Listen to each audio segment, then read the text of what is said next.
Promises made, promises kept, with President Trump taking immediate action on his top campaign focus, fighting illegal immigration. From coast to coast, ICE agents going city to city, sometimes door to door, tracking down the nearly 1.5 million undocumented set for deportation. And as ICE closes in on migrants, once vibrant Chicago neighborhoods are now turning into ghost towns. And tonight we are taking you to a neighborhood that has gone silent.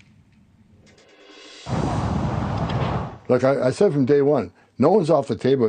The Trump administration setting out to execute what it has promised. We arrested 1,300 people. Over 1,000 of them were criminals. Immigration and customs enforcement operations reportedly underway in jurisdictions all across the nation. Federal agents have been spotted in many sanctuary cities carrying out these operations. I hope the sanctuary cities come around.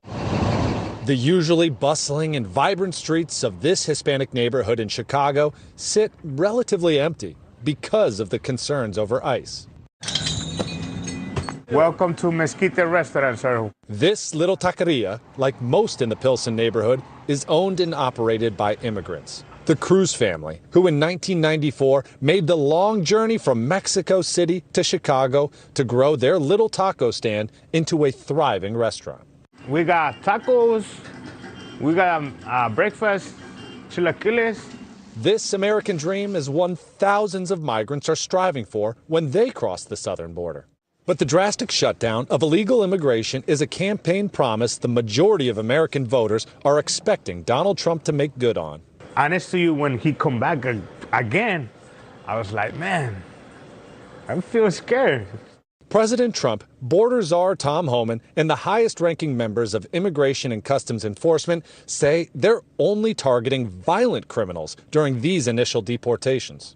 NewsNation has seen what these operations look like. I rode along and conducted early morning raids with ICE agents when they arrested men from Iraq and Belize, convicted criminals who spent prison time for robbery and gun charges.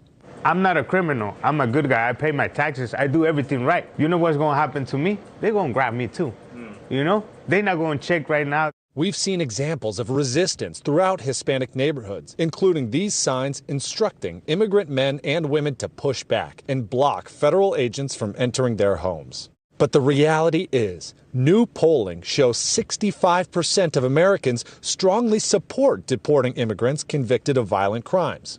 That includes Horacio Aguilera, an Iraq war veteran and Mexican-American police officer.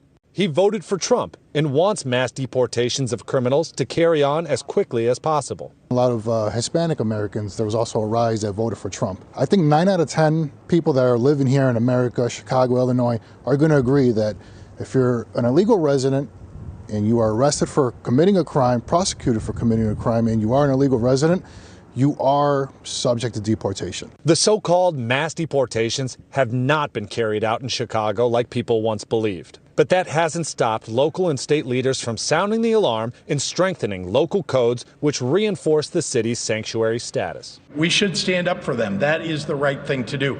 But he's trying to tear things down. Governor, what's your response to people who might say that Democrats are the one sowing chaos, confusion, and fear-mongering when talking about mass deportations that haven't even happened in Chicago? What are you talking about? They are literally threatening people all across the country.